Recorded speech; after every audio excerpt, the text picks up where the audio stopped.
Good afternoon, everybody. I'm Philippa Hart from Hart Training and Recruitment, and welcome to our Menopause in the Workplace session. I'd like to introduce my associates, Ruth Forster and Charlotte Sykes. As many of you know, we work together as part of our Recruitment People Strategy Programme, where we're supporting our clients with their people and talent for the future. And I'm delighted that we have our special guest, Jo Jinks from Synergize HR. Jo and I have known each other a long time, and we've been chatting in the background about this topic and well-being, and she is the perfect person to talk to us about it today. So, Jo, I'll hand over to you. Thanks, Philippa. And yes, we don't look old enough to have known each other for a long time, but we have. I'm really delighted to be here today. Menopause is an interesting subject, and as we know, over the last few months, probably 12 months at least, the profile of menopause has grown exponentially. But I think there's still some myths out there. And definitely from an employment perspective, I think that the link between menopause and the workplace is still not well addressed really in the business. By now, I think everybody knows that menopause is quite a natural process, and it does impact women in different ways. So some women will suffer with lots of symptoms, some women will suffer with no symptoms at all.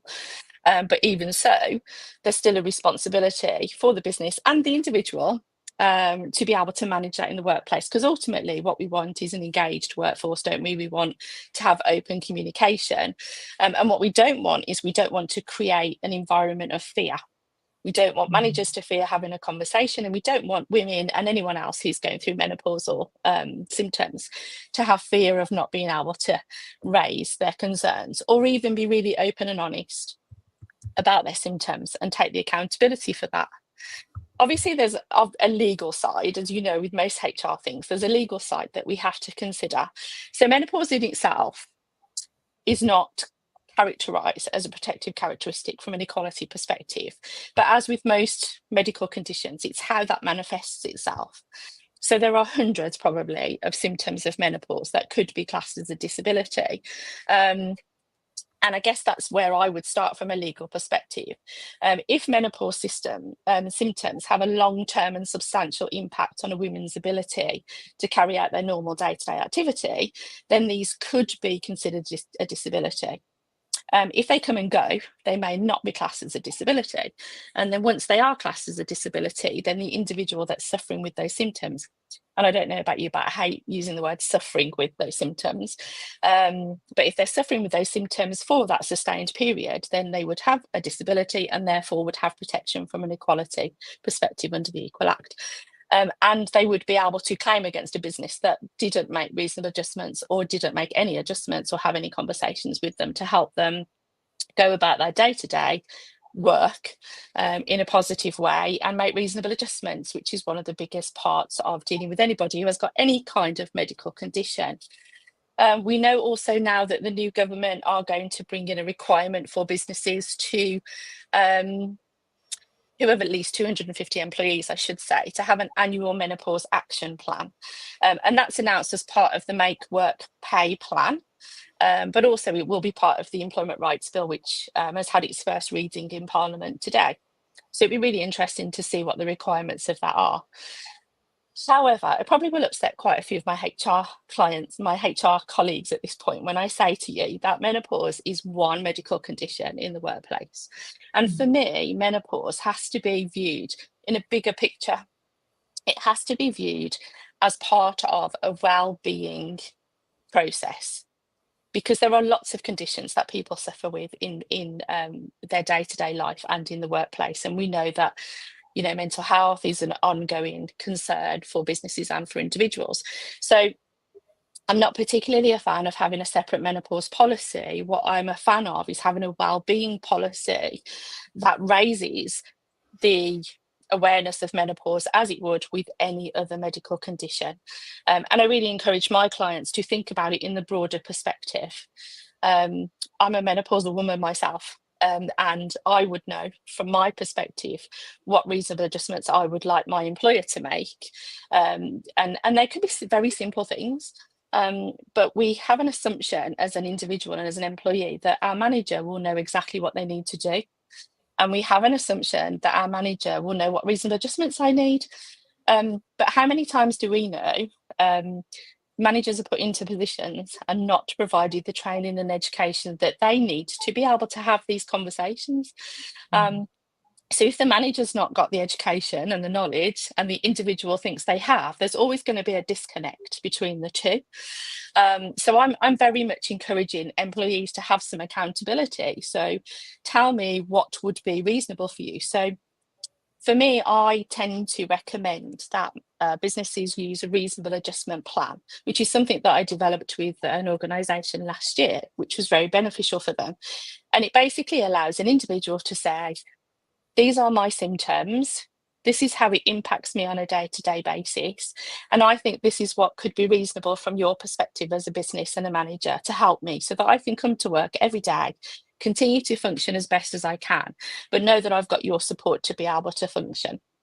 And actually that reasonable adjustment plan can be used for all kinds of medical conditions, not just menopause. The business can then take that away and the manager can take that away and go, okay, that is reasonable. And I know if I can provide this woman with a fan, or I can sit her by the window, or I can provide loose clothing for them to work, actually that's going to help them. And it forms part of a conversation then. It's something that the manager can revisit all the time without feeling awkward because the person's already shared that information with them, and the employee can also speak to the manager about because they've also shared that information. So it creates that open culture that we should provide in a workplace anyway. Obviously, a lot of menopause symptoms aren't very visible. Unless you see, like I do, like sweat sometimes because I'm too hot in the coldest of environments.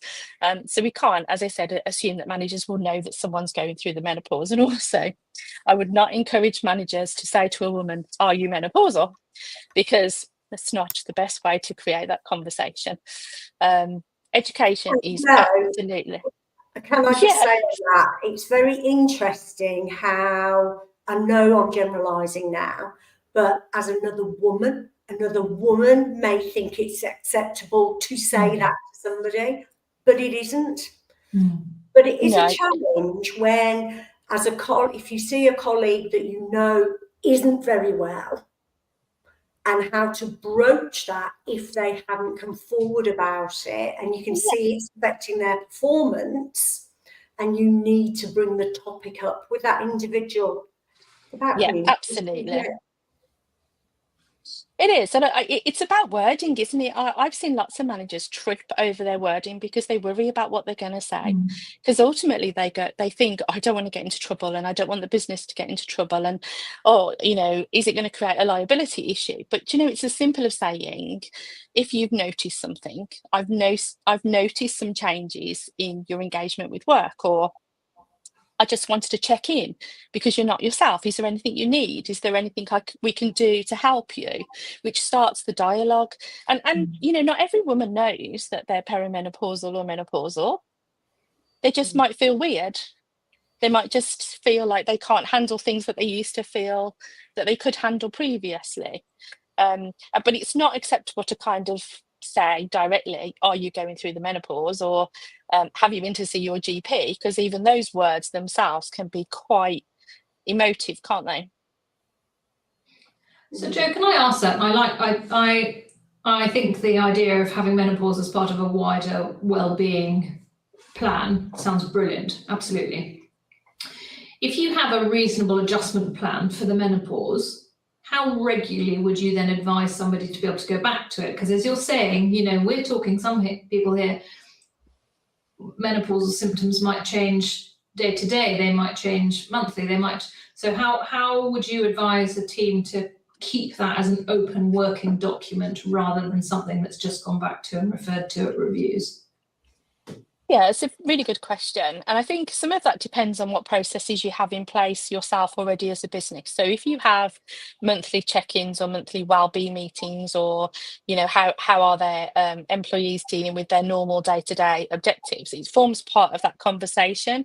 But I think initially when you have that conversation and the reasonable adjustment plan has been done, you have to kind of put a stake in the ground, because sometimes things get lost, don't they? And they get forgotten. And I think for me, I would be saying book another appointment to say we will talk about it like in a more concentrated way, at least once a quarter. But if your symptoms change or get worse, you need to come to me. Yeah. And So it's you're giving the very, responsibility, aren't you, to yeah, the individual as well as the manager? yeah, which actually empowers them to talk to you and tell you what's happening, because you're saying we're giving you the platform to tell us, so do tell us, and Yeah. come forward. Yeah, good. Yeah. Yeah. How far does a business reasonably go?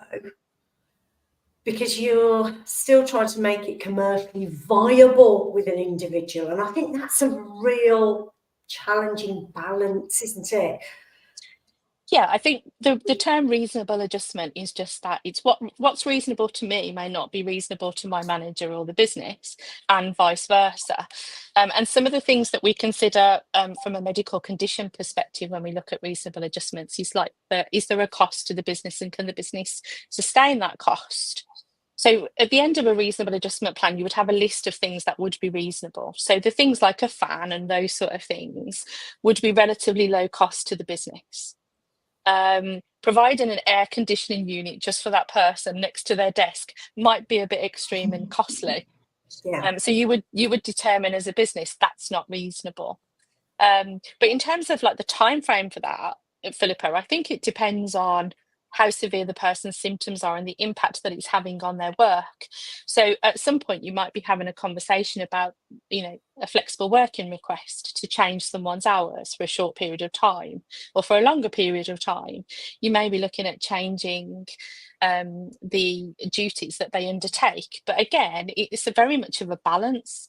That, I encourage all of my clients to work with their individuals and obtain a balance that the business can support them as much as they can, and the individual feels supported, but there will always be a commercial element to that.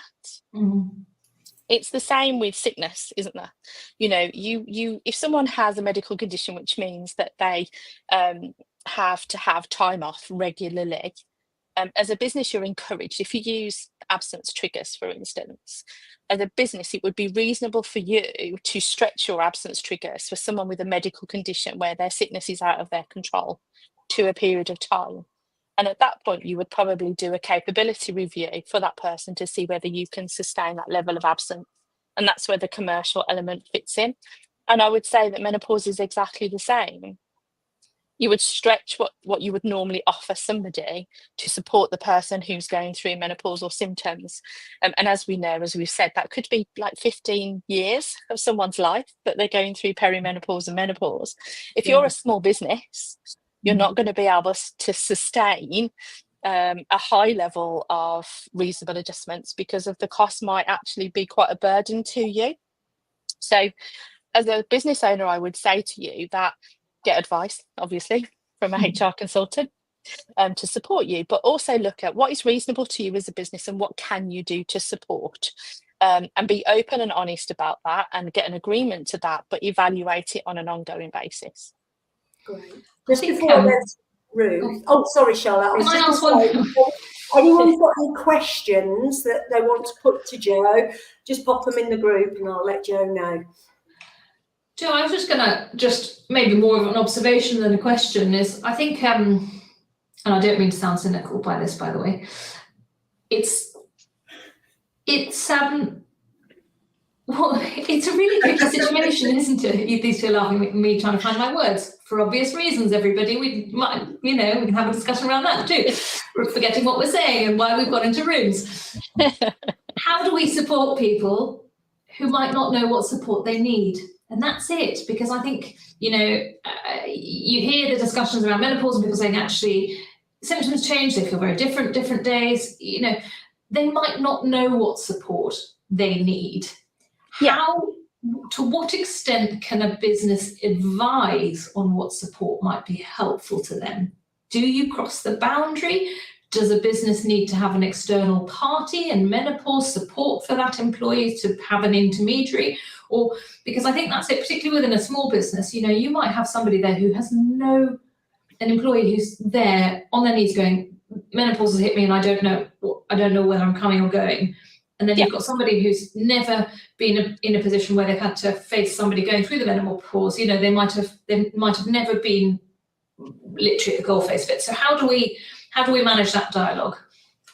Take the word menopause away from everything that you've just said, and you've got someone sitting in front of you that says, I don't know if I'm coming or going. What would you say to them? Yeah.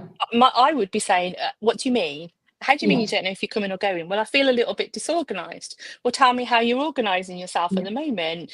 Does your thing to-do list feel overwhelming? Have you got too much, or you're just not planning? Just because we put menopause on the top of that question doesn't necessarily say that our approach has got to change. It doesn't. It's exactly the same as to dealing with someone who's having a bad day, dealing with someone who's got a cold, dealing with someone who's got problems at home, dealing with someone who's just disorganized because they're overwhelmed by their workload, are all still symptoms of menopause, but they're also still symptoms of life and being at work. So you should approach them in exactly the same way. Education is really important, and there are lots and lots and lots of information out there in the ether. But I think if you're committed to supporting staff, which you should be in any way, shape or form to a degree, with the commercial element attached to that, then you could invite a third party in to deliver menopause training, but that wouldn't just be for managers, it would also be for employees to raise their awareness. You know, I think I had memory loss when I was about 21. And that's because I was like trying to get married, and then I was buying a house, and then when my kids came along, everything fell apart really. And some of those symptoms I could say that I had then, I have now as a perimenopausal woman. But I've put strategies in place for myself. I have a things to do list. I still write things down. Sometimes I write them 3 or 4 times on different coloured post-it notes. But I've put strategies in for myself. And when I think back to when I was in a HR director's role when I realised I was perimenopausal, and I just had the shortest temper sometimes for no reason whatsoever, which was completely out of character for me. And actually it was another senior director who came to me and said, you know, at our age, when these things sort of happen, it could be like perimenopause, you know. And I was like, oh, I'm really not old enough for that. That's something my mum went through, and yes, she did go a bit crazy. But and it was actually another woman in the business on my level as a peer who came to me and said, Jo, you're not yourself. And that's all she said to me, you're not yourself. And so I think after 3 cups of tea, and I used to have a fridge full of chocolate actually, which had a big sticker on saying break here in case of emergency. But a lot of chocolate, 3 cups of tea and a conversation, I realised actually she was right. And at that point, that's where I went and got my support. And unfortunately, I couldn't get my support from my GP, which a lot of women find. And I was in a very privileged position where I could pay privately for that advice. I do go to my GP now, but there was nowhere near as much information out there as there is now when I really started going through perimenopause. And I was in a director's position and realised actually I didn't want to be operating at that level, knowing that there's so much going to change in my life. But I think the difference for me is that I was accountable. I really like that. And the first bit you said, it really, I don't know if you've felt it, I physically felt the fear lifting of having that conversation with somebody. And I hope other employers felt that, you know, people running businesses, running team managers, the fear of the word menopause, and having conversations with employee when you said, take the word menopause out and actually just consider how would we approach those conversations? Are you all right? Because we all feel comfortable, don't we, doing that? Are you all right? Everything okay? Not quite. That feels very normal. For some reason, Ruth, I can see you going. Well, it does to a lot of people. Not everybody, though. No. Not everybody is comfortable talking to somebody. Let's consider the dynamic of work environments. You know, not everybody is comfortable going up to somebody and saying, "Are you okay?" And somebody else might take that in a different way. It's the situation, isn't it? Yeah, you always have to know your audience. Yeah, I mean, I've made my views very clear on the build up to this that I don't want to do this. And it was only when Jo, explained her approach was like, okay, actually what this sounds like to me and how it becomes transferable into any situation, business, personal, anything, it's the art of being able to have difficult conversations. Like you said, take the word menopause out of it. It's anything. It's grief. It's miscarriage. It's cancer. It's divorce. It's anything.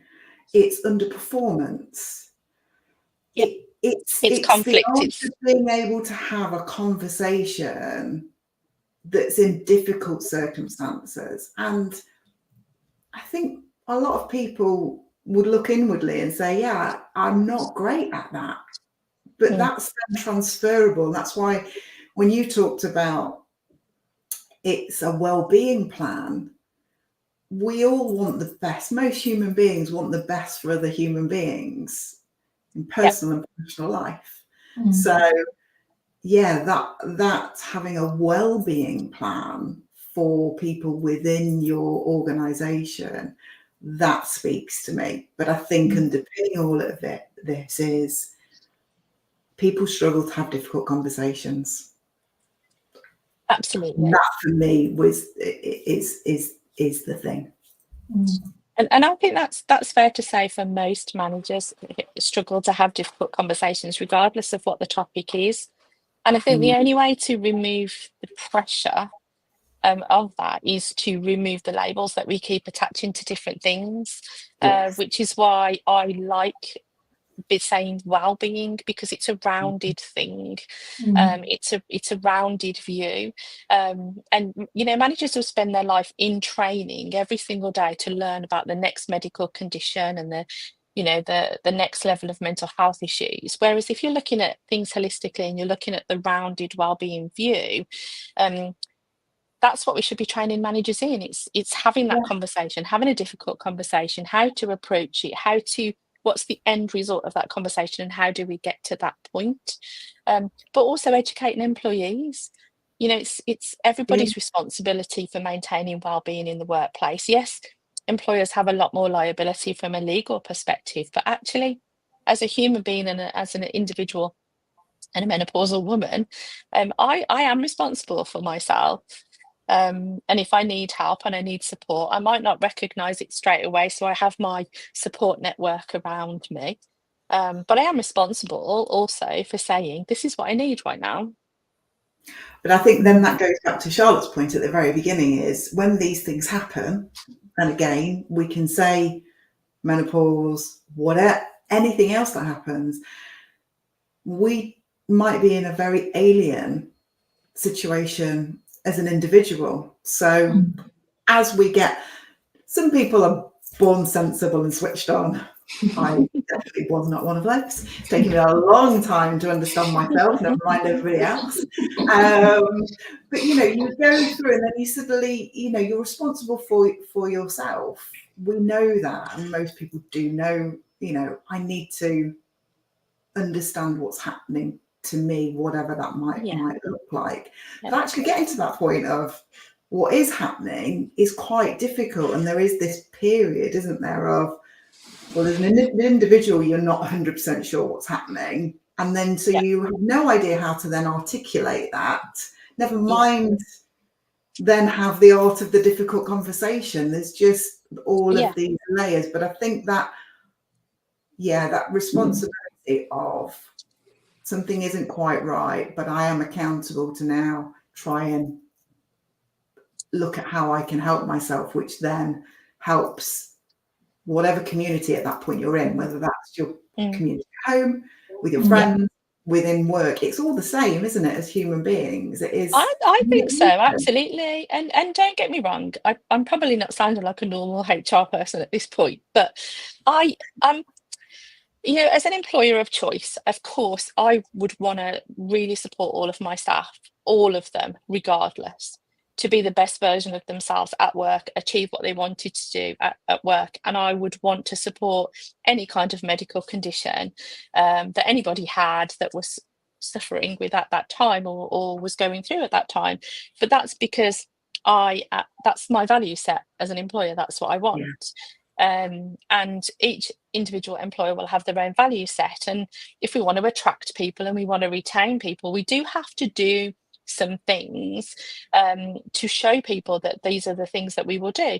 I don't think there's any better advertisement for a business other than saying, you know, we take wellbeing really seriously, and we work in partnership with our workforce to ensure that wellbeing is managed. But we do also know that there is a commercial element to that. There will always be a decision of cost, and the smaller business is not going to be able to pay full pay sick pay for somebody who might be off with any condition, let alone menopause symptoms, whereas a larger organisation has more of a responsibility and can afford to do much more to support people. But you know, just having that conversation, starting that conversation, providing loose wear, a fan, a room, saying it's okay to go, you know, go grab a cup of tea or have a walk, and encouraging people to do that are all things that don't cost a lot, but actually would mean quite a lot to people. Isn't it? You know, if somebody's under pressure at work, if we think about what's happened over the decades in the world of work and things that have come through, yes, we're tackling the subject of menopause, but previously to that, there was probably the big tackle around mental health, which then probably followed stress, you know, people having breakdowns at work. This is all about well-being, about, you know, like what you said. I mean, just the simplest of things, just take a bit of time, but then be accountable for when you come back. What can we now do? Because having that breather and that break sometimes quite valuable. Everyone has a right to step away. Yeah, just step away and take 5 minutes. Go to your chocolate cabinet.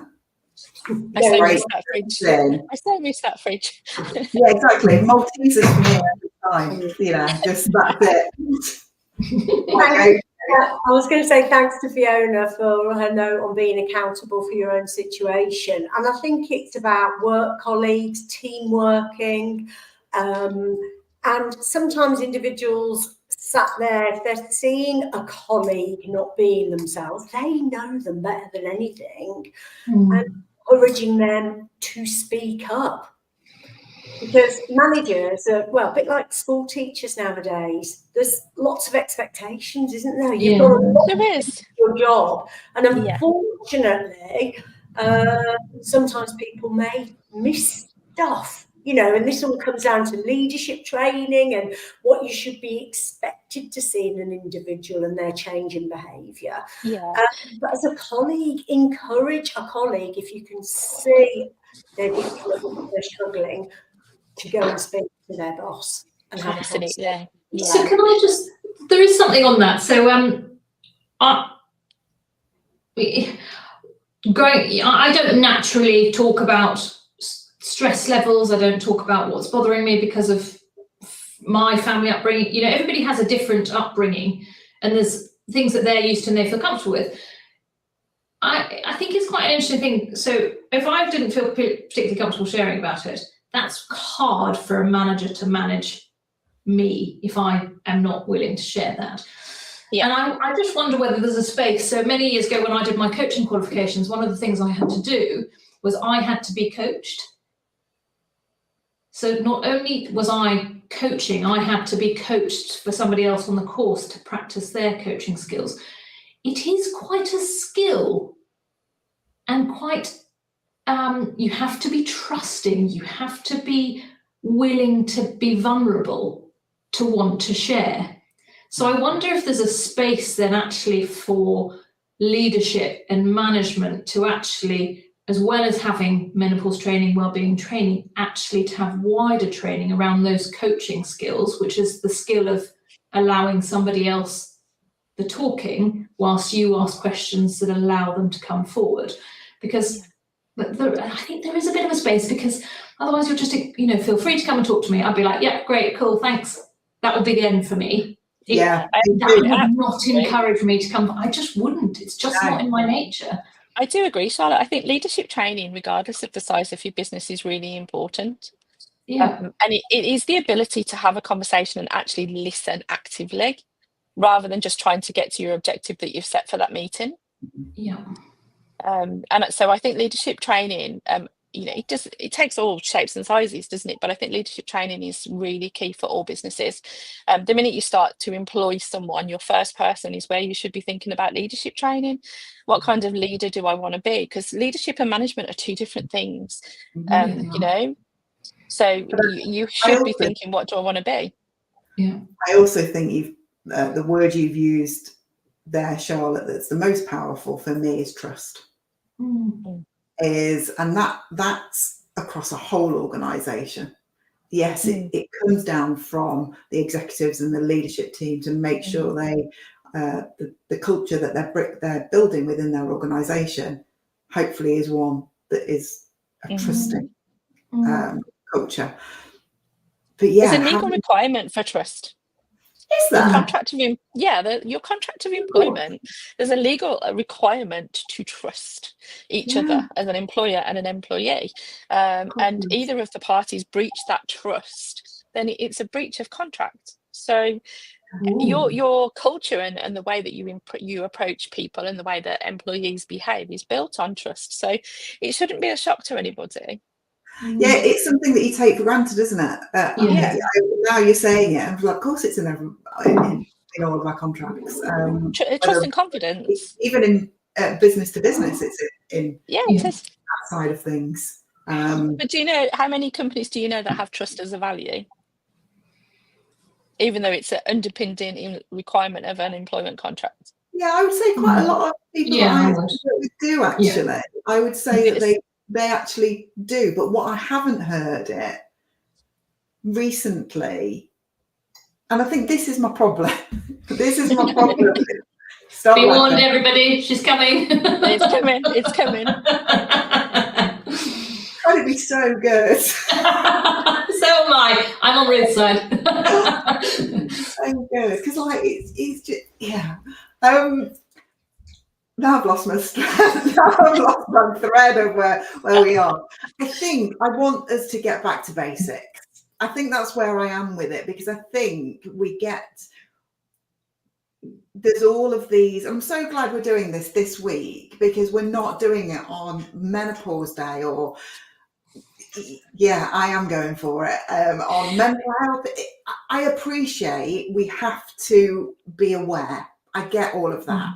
Yeah. I think we've diluted it over the years by having these days, and there's so many days now that we pick up on that one thing, and it's for that one day, and then we forget about it. But actually, as society, again, it's just getting back to basics. It is getting back to how you build relationships, how you build teams, how you have difficult conversations, how you build trust, how you're accountable, all of that just goes through everything within business that we have to do. And that's the fundamentals that we have to get right. And we all make mistakes. And that's another thing. And another thing is you have the art of understanding when we fail. And if you're not failing at these sort of things, then you are not progressing. So, there's all of these things about within business and personal development and developing high-performing teams. High-performing teams get to high performance when they fail, because then they learn, then they put something into place, and then they go again. Yeah, it's I agree. Labeled, it's just the fundamentals. I think we do forget now. Yeah, no, Ruth, I completely agree with you. I think we do forget that it's okay to fail, because that is the only way that we learn. But I think sometimes expectations on managers is that shouldn't happen. But if a manager fails in their relationship with their employee, it's not necessarily just their fault. It's because they haven't been given the knowledge and skills that they need to be able to do that job. I'd like to pick up on Sarah's comment if I can, Philippa. Do you mind? No, not So sure. Sarah's made a comment. Hi, Sarah, about it's a big step to trust management for people. I absolutely agree. And organisations need to walk their values so employees can see genuine, equitable equality in place, and policies are helpful but meaningless if the culture differs. I absolutely agree with this, but I also have a different slant on it. Is that we're very much putting the responsibility on an organisation there to walk their values so employees feel that there's equitable status for them and they're feeling valued. But actually part of building a culture is also how the employee reacts and behaves in that culture. So I think the responsibility is on both parties to create a culture of openness. And you know, I've always said that policies are great, but if you don't behave in that way in your business. But I also remember having lots of conversations with employees who've come to talk to me and said, "Oh, my environment is toxic. The department I work in is toxic." And I usually say to them, "Well, how do you behave in your environment? How do you behave in your work environment? And what do you do to reduce that toxicity, or are you adding to that toxicity?" And I've always been able to have an open conversation, as you know, Philippa. I'm not backwards in coming forwards and questioning people and things like that. But culture is a two-way street. Yes, it's dictated by the company initially, but as an employee, you've got to buy into it. You've got to be part of it, and if you're not part of it, you're also part of the problem. I also think as well, lots of companies are delivering certain training to tick the box. Yeah. When as well, it's almost about the branding of the training, because we're hearing more about obviously menopause training. We've discussed today as part of well-being, but it's that headline in the business, isn't it? Because if there's a headline and it said testicular cancer training, people may react to that and say, what training's that? What are we doing? But in a way, we are doing that with menopause. And is there bereavement training? Is there dealing with cancer training? Is there getting a divorce training? So I think the challenge now for HR departments, when they're trying to educate their employees, they've also got to be marketeers and brand these topics. And well-being is such a great heading by the sound of it. I think that sounds what we do. And cover all of it within that.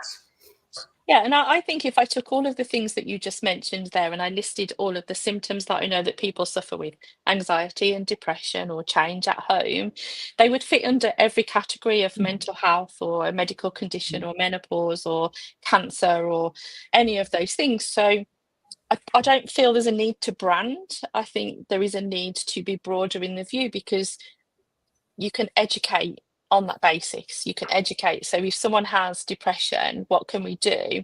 Well, the depression might be caused by 101 things, whether it's outside of the workplace or inside the workplace. So your approach to it should be the same regardless of the tag that's attached to it. So that's why I prefer to look at it from a well-being perspective. Fantastic. Okay, and obviously we know a very good person called Jo Jinks who will deliver this training for you. Absolutely. But if you want menopause training or whatever category, she'll do that as well. Absolutely. And I think it's always better to bring a third-party company into your business to deliver any kind of leadership training, because if there's been any falter in the way a manager has been perceived or the leadership in your business has been perceived, if they then try to deliver the training, it's just not bought into. So I think bring in the people that know the stuff and let those people train the managers and let those people raise awareness of employees, because education around menopause is not just important for women, it's also important for people that are transitioning. It's also important for men. Men who are married to women who are going to go through the menopause need also this knowledge, but it also affects them at work. If they've got a wife who's really struggling and they come into work, it's still stress. It's still something that they've got to deal with. You know, and my husband, I think I told you this story, and he'll kill me for saying this on LinkedIn, but it's tough. He came home from work one day and said to me, "Oh, I've been talking to one of the ladies in the office about menopause today, about her symptoms." And I was like, "When did we have that conversation?" But he is a senior manager in a business, so he was doing his job well, and he knows if he comes home and tells me that he hasn't, he'll get the HR view of his wife, which is never very good. But I just thought, when did we have that conversation? But it was just a lack of knowledge and awareness, so that's why that conversation didn't take place. So I like that. Can I say something a little bit controversial? I want to break, what I'm loving about this conversation is it's breaking down the stigma of us, women, them as men. This is what we're going through, this is what they don't know. And I love the fact that by saying it, take the title away, we all have these symptoms for different reasons. We all feel overwhelmed, we all feel forgetful, we all feel stressed. And for me, I love that because it puts everything back on an equal footing and an equal standing. And I think that's a really, really effective way to come into this conversation, because exactly like you're saying, everybody will know somebody who's going through one of these symptoms from whichever headline column it is for some reason. So actually, let's have a broad and open conversation about it. Yeah, Jo, I love that. I love that. And sometimes you have to say to it, you know, dealing when you're doing any business training, you know, all of us here around the table will do lots of business training and support work. And actually say, hang on a second, do you have these conversations with your husband, or do you have these conversations with your wife? And they go, no. And it's like, why? You know, that's the practice training ground where you practice to have those conversations, and you make your mistakes because you know that love is unconditional. And then you come back to work to practice those skills, don't you? To say, oh, yeah. There's a question here from Jackie about some people are fearful of losing their position or status at work if they speak up too much. How can we encourage them to trust? So that lack of trust will probably come from the culture that they come from. And I know the lovely Jackie is a menopause coach. So if I had someone in one of my clients who had someone who had that fear in them, they're not going to tell my client, but I'd be pushing them to a menopause coach who would help them deal with why they felt that fear in the first place. Because that fear will have come from something, either they've witnessed it at work and someone has been mistreated badly, or it comes from a different place. I think, you know, from a personal perspective, I didn't fear losing my position. I just felt I feared not being able to perform at the level I needed to as a HR director. I made my own choices in relation to that, but people do fear that. And I would encourage them to have the conversation, but I would also be saying to them, because I'm a HR person, is when you've had the conversation, write it down, get it listed, make sure that it's a documented conversation that you've had, so that you have got an evidence trail if you need it. And if you feel that you are being mistreated, you're not being listened to, and you're not being given advice, or your manager's not following through on the conversation, then it becomes a grievance issue. But I think there's a lot of things that we can do to prevent someone raising a grievance, and it is about the conversation. But the grievance procedure is there for people who feel that they cannot have a conversation without the fear attached to it, or that they're going to be treated in an unfavourable way. But I think the fear comes from a different place. It will come from a toxic culture probably, or something that someone has experienced before. Can I ask think that's... All I was going to say was, I think that's really important, because again, this just loops back round onto this well-being piece, because I can definitely identify with this fear of losing position or status when you are then vulnerable. Yeah. And so I run my own business, so I don't need to report into anybody. But I would say that if I was in the situation when I was working, and I was working for somebody now, I could feel that. But I know that has come from a place from previous organisations when I did open up, say I was struggling, and then it was used against me. Now, I am going to say this is back in the 90s and the early 2000s, but that stayed with me. It does. I think there's a real there's a powerful thing to have coaching and counselling when you try and identify a bit when you're struggling, and the external. It's exactly what you've just said, Jo. Externally, reaching out externally, that if you can. and you can get it through your private health or whatever that may look like, is to have somebody externally to talk through these things.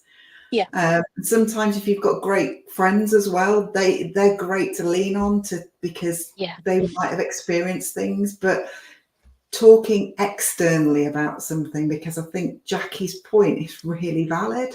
There's a lot of people that suddenly get to a point in their life where there's something quite serious, but they may have experienced something years ago that has created a behaviour, and they need to break that cycle.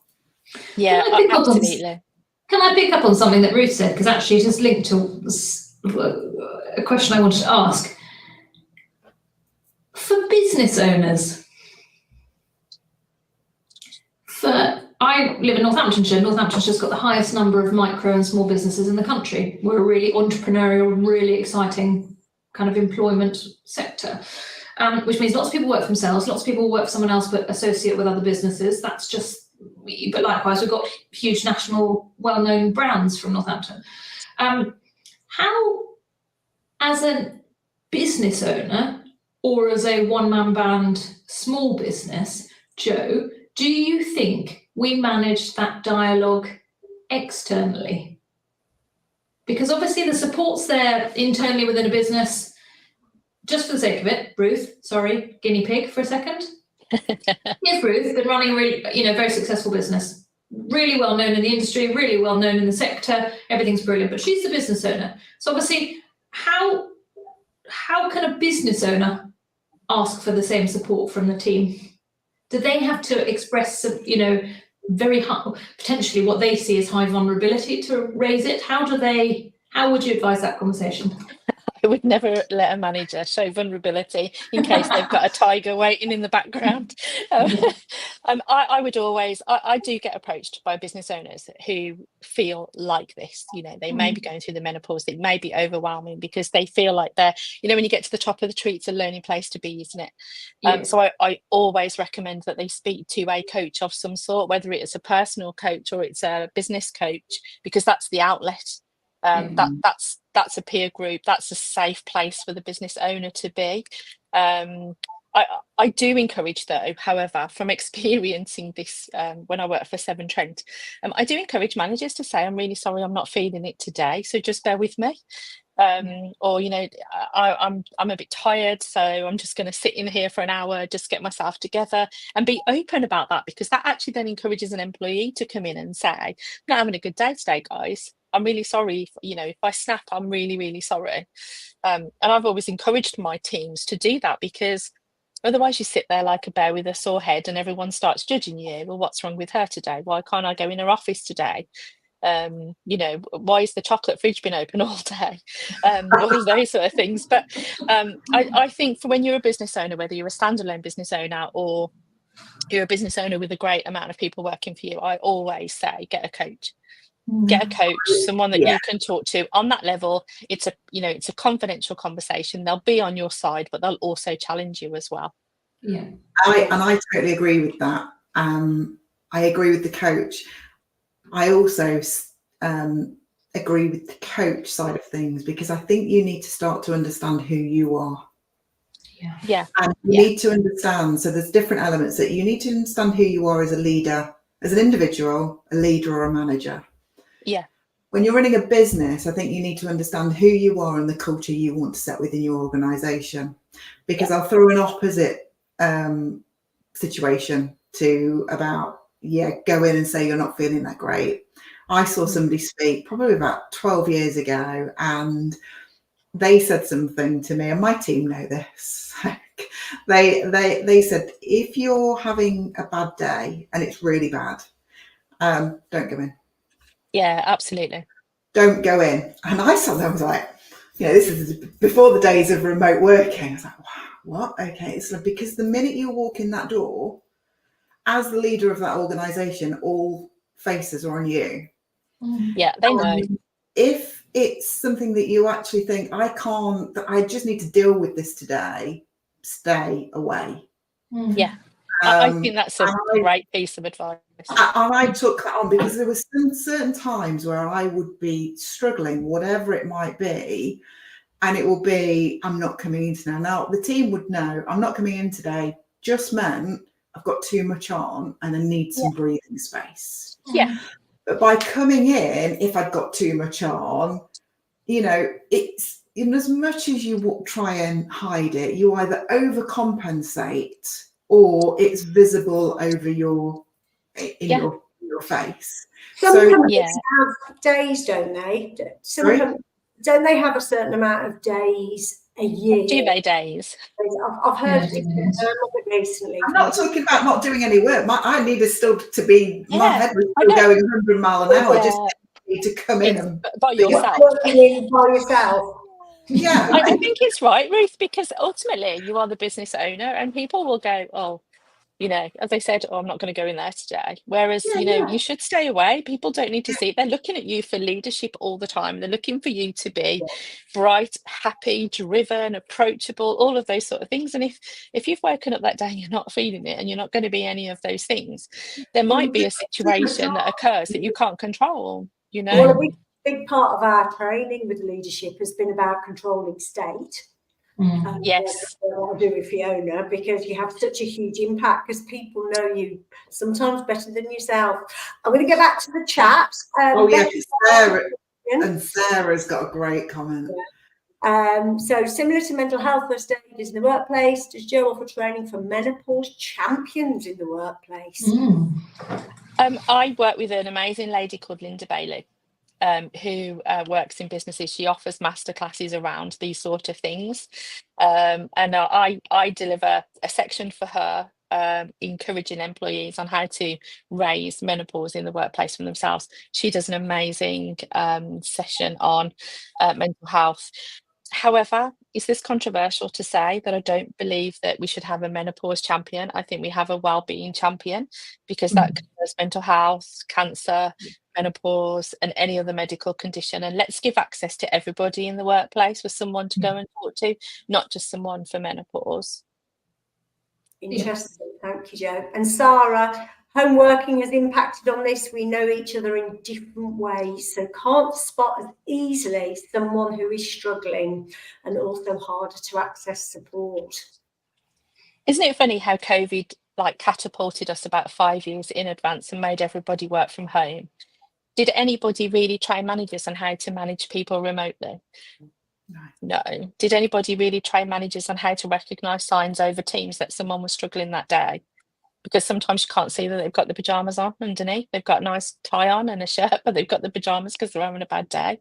And again, I think it's about education. It's like, having a session with managers to say, okay, how do we identify if someone's having a bad day and they're working from home? What sort of things should we be concentrating on? What sort of things can we put in place for people so they've got access? And let's say if you have a well-being person, a well-being champion in your workplace, and you make that available to your employees, it won't matter where they're working, they know they're available. But it's like having an employee assistance program. I've worked with lots of organisations that have put an employee assistance program in place to help people with, pick up the phone if you're struggling, if you've got financial issues, if you've got mental health issues. And some companies have actually removed it because only 25% of the workforce used it. So I think it's really hard for businesses to notice this when people are working from home. And I do understand why people have started to bring people back into the workplace, but that in itself is going to cause issues because people have been working from home for such a long time. Another discussion for another day, I think. Right. Yeah. We have 5 minutes left. If anybody in the audience would like to ask any questions, please go ahead. Oh, it is such a thank you. I think I came into this conversation a little bit like Ruth, worried that I'd said the wrong thing, worried that me being a little bit more of a guarded person wouldn't feel very empathetic to the situation. That's me, that's not anyone else. And I think, Jo, it's been really, really encouraging to hear how your approach to it and how the businesses that you then support is fostering this best practice culture. And I'm a massive advocate for company culture, inclusive, diverse. Everybody's welcome to the table. Absolutely. That is, and I think that's been lovely to hear this. How for you, menopause just fits under that umbrella. You're welcome. You're accepted. You're accepted as you are today. You're accepted as you are tomorrow. And I think it's really, really refreshing. And I think it's not there to be afraid of, and it's not there to cause, a divisive culture, and it's not there to be something that we bash over people's head when they don't understand. It's actually to say, no, help, give me a bit of hand here. This is going on, but you've got that going on. So are you all right? So no, it's been a really, really interesting stance. So thank you for sharing your knowledge. I really liked your point then, Charlotte, when you said it about the emotional side of things, that you might not be like that attached to that situation. And I actually have the opposite effect. Sometimes with managers, they take on too much, they get too emotionally involved and try to solve issues. And my advice is, if you don't know the answer, don't answer the question, go and find the answer and go and find the expert. Don't get emotionally involved. You can absolutely support somebody without getting emotionally involved, because ultimately as a manager, you are representing the business. And sometimes when you get emotionally involved in situations, you lose the respect of the person, lose the respect of the business, because you're not representing the business. And there's nothing worse than really, really supporting somebody that you then have to take through a capability exit or any other HR process that has a negative effect. It can be damaging to the relationship. So I always say, remove emotion, look at the situation and try and find a solution. Yeah. And on Fiona's last point, I love the old-fashioned name for menopause, change of life. I think that concludes our session. Thank you to Ruth and Charlotte for your fabulous questions, and Jo, super discussion today. And yes, get in touch with Jo, Synergize HR. The details are on LinkedIn, and she'll come in and do all sorts of bespoke HR training, coaching, etc. Ladies, thank you for inviting me on today. Yeah, no, thank you for facilitating a very balanced conversation, is what I will say. Thank you. Okay. And thanks to the audience for their input. Yeah, thank you. Thanks for joining in. Sorry, Charlotte, very quickly, your sexual harassment session. 24th, we're going to be discussing all the new legislation around sexual harassment. So that'll be a panel discussion, not dissimilar to this. We've got 2 employment lawyers coming on to talk about it, and we're going to be a little bit of education, a little bit of discussion. Do we need this? How it's going to implement business? It's kind of my discussion, so it'll be raw and honest and out there, just like this one's been today. So hopefully loads of learning. So join us on LinkedIn Live.